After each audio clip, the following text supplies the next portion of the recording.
నాకు షుగర్ ఉందండి. నాకు ఫ్రోజన్ షోల్డర్ వచ్చింది. ఫ్రోజన్ షోల్డర్ కాకుండా నాకు వేరే జాయింట్లు కుంటి గానీ, మోకాలు గానీ షుగర్ వల్ల ఎఫెక్ట్ అవుతుందా అని చాలామంది అడుగుతూ ఉంటారు. దాని గురించి తెలుసుకుందాం. నేను doctor Ratnakar, consultant orthopaedic surgeon, Apollo hospitals, Jubilee hills.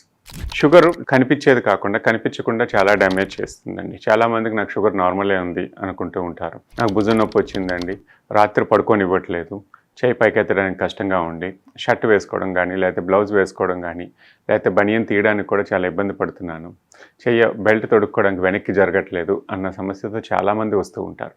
షుగర్కి షోల్డర్కి ఏం సంబంధం ఉన్నదంటే, షుగర్ కొన్ని సంవత్సరాల తర్వాత డయాబెటిక్ పేషెంట్ అన్నా తెలియకుండా ఫ్రోజన్ షోల్డర్ వస్తూ ఉంటుంది. అంటే మన జాయింట్లో జరిగే మార్పులు, ఏదైతే క్యాప్సూల్ ఉంటుందో, అంటే బాల్ అండ్ సాకెట్ జాయింట్ చుట్టూ, ఇది బాల్ అండ్ సాకెట్ జాయింట్ అంటాం షోల్డర్, దాని చుట్టూ ఉండే క్యాప్సూల్ కృషించుకుపోతూ ఉంటుంది. రక్తనాళాల్లో ఎండ్ ఆర్టరీస్ అంటాం, చిగురులో వచ్చే రక్తనాళాలు డెడ్ అవుతూ ఉంటాయి. అందుకే వీళ్ళు షుగర్తో వచ్చే సమస్యలు ఏంటంటే కాళ్ళ దగ్గర తిమ్మిర్లు కానీ, మొద్దుబారటం కానీ జరుగుతుంది. పుండు పడినా తగ్గదు అని ఎందుకంటామంటే, ఏదైనా దెబ్బ తగిలినా రక్త ప్రసరణ తక్కువగా ఉంటుంది కాబట్టి అది హీల్ అయ్యే అవకాశాలు కూడా తక్కువ. సో దెబ్బ తెలీదు, హీల్ అయ్యే అవకాశం తక్కువ కాబట్టి ఏ పుండు పడినా కూడా కాళ్ళకి తగ్గే అవకాశాలు తక్కువ. అందుకు కాళ్ళు జాగ్రత్తగా చూసుకోవాలి డయాబెటిక్ పేషెంట్స్ కంటాం.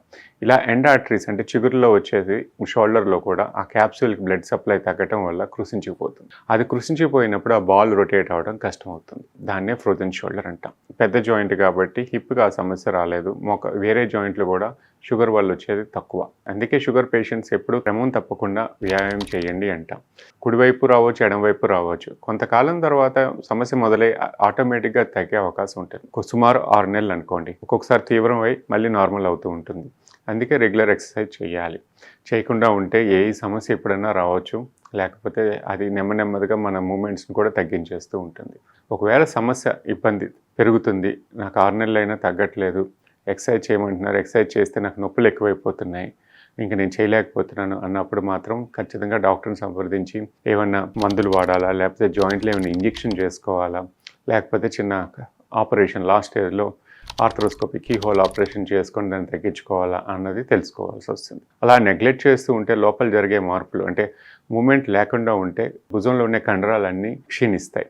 దానికి ఉండే బలం కూడా పోతూ ఉంటుంది తెలియకుండా. ఎందుకంటే మనం వాడం కాబట్టి కండరాలన్నీ వీక్ అయిపోతూ ఉంటాయి. మళ్ళీ దాన్ని మునిపటి లెక్క స్ట్రాంగ్ చేసుకోవాలంటే చాలా కష్టపడాల్సి వస్తుంది. టైం పెరిగే కొద్దీ ఈ సమస్య పెరుగుతుంది కాబట్టి ముందుగానే దాన్ని సరిదిద్దుకోవడం మంచిదండి. దీనికి ఏ లక్షణాలు ఉన్నాయి, ఇది తగ్గే అవకాశం ఉందా, లేకపోతే దానికి ఏమన్నా చెయ్యాలా అన్నది మాత్రం మీ డాక్టర్తో డిస్కస్ చేసి దాన్ని క్షుణ్ణంగా తెలుసుకొని ఏం చేస్తే బెటర్ అవుతారు అన్నది మాత్రం తెలుసుకోవాలండి. Thank you.